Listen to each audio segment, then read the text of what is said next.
Right now inside of Raid, we have one of the best events going on, but I feel like a lot of players are kind of overlooking it. To be honest, I believe this is one of the best opportunities for players in the more mid-spending tier to keep up with the players who are spending much more, even possibly free to play. Now, you do have to be mindful of your resources for upcoming Leonardo events, for different path events, all this kind of stuff. Yes, that's true. However, these events are fairly common. It looks like they happen about once every month, and it's something you should definitely be saving for. Now, the event that I'm talking about is, of course, the 3x speed event. Before I talk about why 3x speed event is so good and why you should be farming it, let's talk about what you could be doing while farming Dragon in the background. Today's video is sponsored by Marvel Strikeforce. You've probably seen this game in the App Store, heard it talked about, and maybe even wondered if it's worth downloading. If you're somebody who enjoys team building, champion progression, PvP, and PvE content, and you also like Marvel Universe, well, I'm sure you're gonna like Marvel Strikeforce. And now is one of the best times to download and try out the game, either using the QR code on screen or clicking the link down below, and when you do so, make sure to use the code Halloween. And right now will be the only time to pick up these heroes from the Undying. You can see I have Iron Man right there, zombie version we just now got. I can recruit him in just a moment. There we go. Recruiting him, now he's part of my squad. And of course, there is a few more to earn. Hopefully you guys can see this. We have Zombie Juggernaut there as well. And then lastly, Zombie Kestrel, a brand new hero, which you can earn only during this Halloween season. If Marvel Strikeforce is something you've possibly been interested in before, now is a great time to go ahead and jump in and give it a shot. Make sure to use the code Halloween, click the link down below, or scan the QR code and download and give it a shot.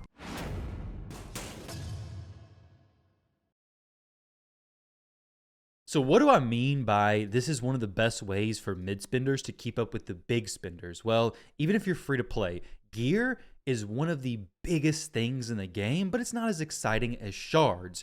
If you think about it from a spending perspective, say you were given $100. $100 is going to give you about 40 void shards, and it'd give you about 80 ancient shards. Now, for some players, depending on where you're at in the game, that could be an amazing amount of shards and give you exactly what you need.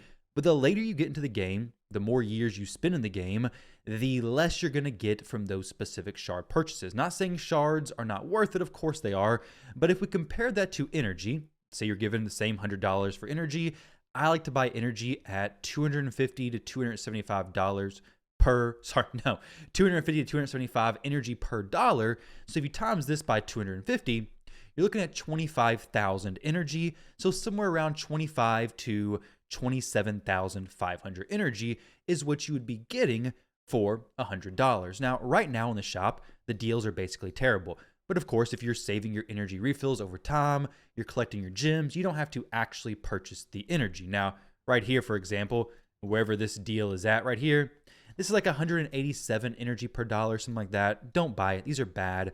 Really just wait till the holiday seasons. So since these events happen about once per month, if you do spend, you can save your energy refills. They last 99 days. I had purchased one about a few months ago, and it's still in my inbox, and this is what I'll be using during this farming event. Now, of course, I do have a lot of artifacts and accessories to cleanse. Matter of fact, I also have a lot of chests. So I have a lot of stuff to go through, which brings me to my next point, and even more so why this is the perfect time to do this farming, because of a personal reward CVC.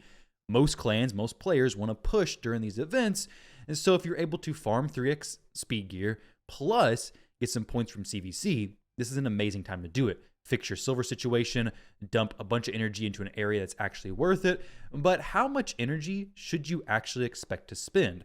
Well, first up, anything is better than nothing. Of course, you're going to see players on the top of the leaderboards with tons of energy spent into these dungeons. But if you look at how much you actually have to spend to get a quad roll speed, it's insane. Most of these players are not going to be getting quad roll speeds.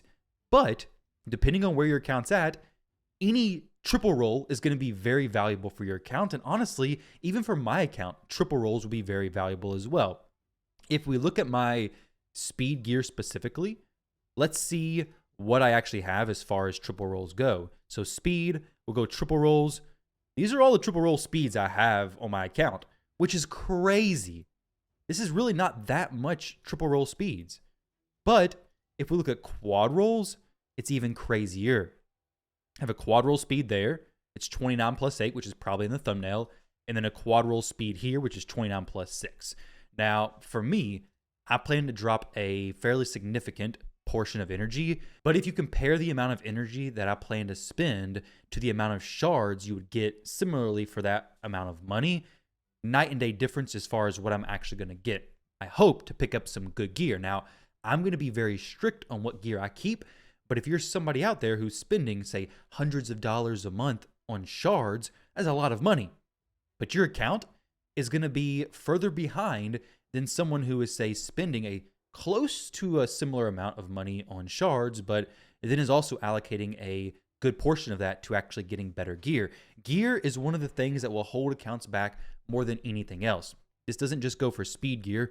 Speed gear is extremely important, but we just came off of 3x Savage. Savage gear, extremely valuable. Regeneration, very valuable for things like Amius, for soloing different areas of the game. Stun sets, extremely valuable. These sets, you don't necessarily need, those triple rolls and quad roll speeds to make them useful. Speed sets, eventually that's really what you're looking for, but Savage and Stun and Regeneration, you're looking for a lot of different stuff. And for early accounts, those are the sets you're looking for, and that's what you should be farming. So while 3x Speed is going to be one of the best events for basically any part of the game, whether you're early or late game, just imagine if you're mid game, you drop, say, 10, 20,000 energy into Dragon hard mode ideally. Dragon hard's not very difficult to do whatsoever. I'll show you guys a team that you all can definitely build if you've been playing for the last few months, basically. This one right here, we have Shayak, Crocad, Donatello, and Venomage. This is a pretty simple team. It's literally just wave control, get to the boss, do poisons. Scale this back to hard mode stage 1, got a chance at mythical pieces, and you got a chance at getting some really good speed upgrades for your account. But like I was saying, if you're a mid-game player who drops 10 to 20,000 energy into Dragon during a 3x speed event, the chances of you bumping up a few speed are significant. I mean, most speed upgrades are going to be a big jump for a mid-game account. So if you're picking up a triple roll speed, you're going to be in a really good spot. Now, this Crocodile is actually naked. That's why this run's going a little bit weird. And I'm wasting energy doing this. But let's see. Put some 6-piece Merciless on him real quickly. And then I want to show you guys how much you'd have to kind of expect to actually spend to get some good gear. So if you're somebody looking to go hard into this, I'll give you some decent ideas of what you have to look forward to. This run right here, actually, let's watch this. Let's watch this. It doesn't take very long at all. It's a fairly fast run. I actually made this team on an account, or a very similar team to this, on an account that I was doing a takeover for, which I'd say is very much a mid-game account. It was Donatello, Shayak plus Crocad, and then I believe Michelangelo and maybe Leonardo, I think it was. There was no Venom Mage. There was no Poison Champion at all. It was just Giant Slayer, War Master procs, and good damage plus a decreased attack from Michelangelo. Helped us survive. We had the leech. We had all this good stuff. And Crocad hits pretty daggone hard to begin with. So if you get to the boss, bring a Poison Champion, a Poison Explosion Champion, Max HP Champion, whatever you want to do there, and you're going to be good to go. Venomage brings the additional benefit of reducing the damage taken if they're under a heal reduction, so your team becomes more tanky. Donatello is preventing a champion's death, doing some cleanses, continuous heals. That increased attack is pretty unfortunate, but we should be pretty safe. And of course, you could test this out and make a more consistent team. This is not so much of a Dragon team building showcase video, but for Dragon, control the waves, decrease attack for the boss, block buffs if you need to, or a cleanse, possibly a res champion, and you're going to be good to go. Poison is very good versus the Dragon. If you bring a max HP champion, knock him out of that purple bar, then your run's going to be fairly easy. And this, of course, is going to be a pretty slow run compared to what I'm going to be doing when I farm the event. But a sub 2-minute run for a lot of you is going to be perfect. I mean, you can do hundreds of runs with super raids. On top of that, you can drop a significant portion of energy over the... I don't need to sell that. It's a 6-star piece. We got a chance of going to quad roll speed. take advantage of any chance to get this, even if it's not the best main stat. Take a chance, roll it up, see what you get, and sell it if it's not any good. That 5-star piece wasn't going to be very good for me. I want to show you guys what kind of energy you have to expect to spend to get some really good gear. Some of you may be discouraged by these numbers, but this is not something to be done quick. This is a marathon, not a sprint, but it's something you should definitely be participating in, because if not, your account's not going to be performing to the level that it could be if you honestly drop some of that shard spending or soulstone spending and spent some more on energy, or just prioritized using your energy during events like these, where it is boosted rates for speed, boosted rates for savage, regeneration, stun, boosted rates for the sets that you're really going for. Now, of course, the rates for legendary and mythical are not changed whatsoever, so you're still going to get the same of all that kind of stuff, but during these events, you're going to get more of the sets you're actually farming this dungeon for. For Dragon, nobody cares about all this stuff, basically. Very few useful pieces. However, that's not to say if you get a legendary or mythical piece, you shouldn't upgrade it, because you should. You should try to roll it to see if it rolls something good, and I wouldn't just instantly sell all those pieces anyways. But as far as what you need to look to spend for mythical and legendary 6-star quad rolls, you're looking at, let's see, legendary rate, 5.76%, right there, legendary 6-star. This is only quad rolls, okay?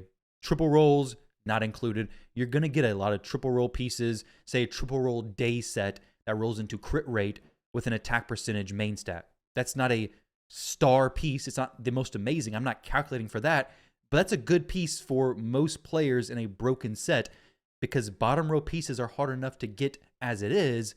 But now you have one with a good main stat and substat. That's perfect. It's not going to be a set bonus piece, but it's still a good piece to work in. But here we have 6-star legendary, 6-star mythical, artifact drop rates. So as far as the expected runs and the expected energy, just to hit a quad roll on any stat, not specifically speed, is going to be with a 90% expected rate. It's going to be eligible drops, meaning you're going to need 147 6-star mythical or legendary pieces, about 2,000 runs, or about 40,000 energy. That's just for a quad roll piece of gear. 40,000 energy. Now, if you want it to be 100% confidence, it's going to be 80,000 energy. So you'll be looking about 20,000 to 40,000 energy most likely, with the expected mean being 17,000. So somewhere around this is what you're going to have to spend to get a quad roll. Now, that could be a quad roll into flat HP on a flat defense pair of boots. You're not going to use that. You can rework it, and it still may be useless. All right, so now let's expand these numbers from here, which could be a quad roll into anything, and make them a bit scarier. So what I want to know now is how many runs or energy is it going to take to get a quad roll into speed, specifically using potentially one rework. I know a lot of you have a astonishingly large amount of Chaos Ore just chilling here. You shouldn't. You shouldn't have hundreds of this. You should be using it, so do so you can actually improve your gear overall. Now, if you were to try to look for just quad roll speeds, which to be honest is what you're going to do, this isn't even factoring in the fact that it's going to be ideally quad roll speed on a speed set piece. But what you're looking at is a normal chance with no rework being a 28% chance on your pieces. But let's convert this to energy. So a 75% confidence is going to be 133,000 energy. If you want the expected mean, you're looking at about 96,000 energy to get a quad roll speed.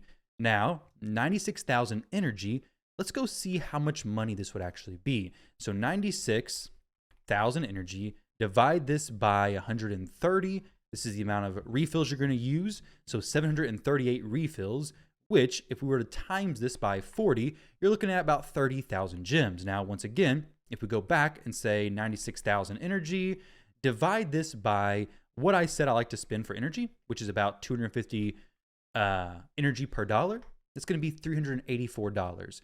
Now, that same amount of money spent on energy, I'm not saying to spend this on anything else. I'm not even saying to spend this in Raid because it's not even worth it. It's a game. It's pixels. But 384 is an amount that some players will blow easily on prisms, on voids, on primals, all this stuff, and not saying that it won't progress your account, but 384, a expected quadruple speed from this. Of course, you're going to get tons of other very good pieces of gear and a significantly larger portion of garbage gear, but 384, divide this by, for primals, will be $5 per shard, so you're looking at 77 shards there.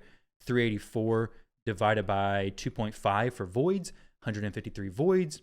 384 divided by what, like 0.8 for ancients, so you're going to get even more ancient. Actually, no, 384 times 0.8 for ancients, so you're going to get like 307 ancients. For some of you, those shards would be more worth it.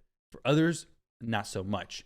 But it's of course up to you and how you want to go about spending your energy. The thing I want to bring to your attention is that I have gone against many players in Live Arena who've had accessible champions, but above and significantly above average gear, which allowed them to take the victory. I've also gone against players who had way above average champions, so empowered mythical champions, +4, all this kind of stuff, but not so good of gear, which were very easy to actually deal with. Mythical champions and void legendaries will only get you so far. Gear is what takes it to the next level. Right now, gear inside of Raid, a lot of the best pieces are earnable in-game for free, and you can't even buy them anywhere else. So Stone Skin, Protection, Supersonic, Merciless, all of this stuff is achieved over a long time of playing. And if you're also investing heavily into farming, then you're gonna get better gear overall and be able to compete on a level that players may be spending thousands of dollars on champions, but they're not gonna be able to compete with you because you've had such a long time of farming, whether you're spending a few thousand energy every 3x speed or you're spending tens of thousands every time. It doesn't matter as long as you're investing into these events, whether it's 3x speed, 3x savage, some of these events, but especially when the event coincides with something you're already going to be wanting to push a bunch of points into, being a personal reward CVC, a lot of your clans are probably going to want to go pretty hard into this. Now, the team that I'm going to be using for tomorrow to begin farming, I'm not going to do any farming today. There's no reason to because CVC starts tomorrow. But the team I'm going to be using is definitely not free-to-play accessible, but the concept of it is definitely accessible. So I'm going to throw on a 6-piece Merciless set from the presets I made. These have been so helpful. It's not optimized because he's +4, so he's a bit over crit cap there, which is fine. But we're going to be running that with some newts. It's a pretty nutty team, some might say. But this is essentially just a fast wave clear champion with good damage on the boss. That could be many different options. It could be Marius for wave clear. It could be Thor for wave clear. It could be any champion you want for wave clear. Get to the boss. And in this case, it's max HP down the boss. Not a problem. Very safe, very consistent. It could also be poisons with poison explosion. But it's just get to the boss, nuke it down. It takes 17 seconds. So let's say each of my runs are going to take 20 seconds. Say I wanted to farm 90,000 energy. I don't think I'm going to do that much, but maybe I get carried away. Maybe I do. 90,000 energy divided by 4, no, I guess by 20 or 40, doesn't really matter. 4,500, actually no, it would be divided by 40. So because we have super raids on, so it's going to be 2,200 runs. Now, 2,200 runs times 20 seconds each, it's going to be 45,000 seconds. Divide this by 60 to get it down to minutes. Divide that by 60 to get it down to hours. So now we're at 12 hours, 12 and a half hours. So 12 and a half hours of it running nonstop to spin down 90,000 energy. That I can do. If you had a 2-minute run, it's obviously going to be a much more difficult to run, 90,000 energy over this 3x speed event. Do I think I'm going to run that much? No. I don't have that much energy to even spend, but I do plan to do somewhere between 50 and 90,000 energy during this event. So after I do my farming, I'll do a video leveling everything up. I do have to go through and do a pretty big gear cleanse. I have 1581 pieces currently, and my inbox is also pretty full with a bunch of pieces. So I'm going to cleanse all this down. I'm going to get in a good spot so then I can farm and not have to worry about anything getting filled up. That's the worst thing, is having your inbox fill up when you're farming a ton and it just getting sold instantly. But either way, guys, best of luck if you go for this. I just wanted to make this video so you all hopefully get a little bit more of the importance with gear. Obviously, we all see the value of a new champion from a soulstone. They're expensive. The chance of you getting something game-changing is low. But of course, Raid is a gambling type game. I'm saying that with a bunch of promo shards behind me, saving them for a future event. But investing in your gear is going to be much cheaper than investing in new champions. It's going to be very impactful. Not necessarily more. It's hard to say if it's more impactful or not because it depends on your account. If you're building a clan boss team and you don't have a one key clan boss team yet, you need a man-eater. Well, of course, getting void shards is going to be more impactful for you. But if you're, have a significant roster, you have most areas addressed, well, there's only a few champions who are going to really change your account, whereas an improved piece of gear could push you up in speed quite a bit. Of course, there's diminishing returns to all of this. Getting extra speed on my shoes in is going to be much more difficult than getting extra speed on somebody who is like 380 speed. That's far easier. So things do change, but overall, farming gear is much more important than what a lot of players look at it initially. Early on, it's easy to see. Later on, players, I feel like, kind of lose how important things like this actually are. I do it as well. Sometimes I'm like, 3x speed, I don't really need to farm it right now. Either way, guys, let me know if you plan to farm 3x speed. How much energy do you plan to drop in there? Stay tuned for my video coming out in a few days where I cleanse down all of the speed gear that I've gotten and roll some pretty sweet new quad rolls. Either way, thank you all for watching. Appreciate it, and I'll catch you all on the next one.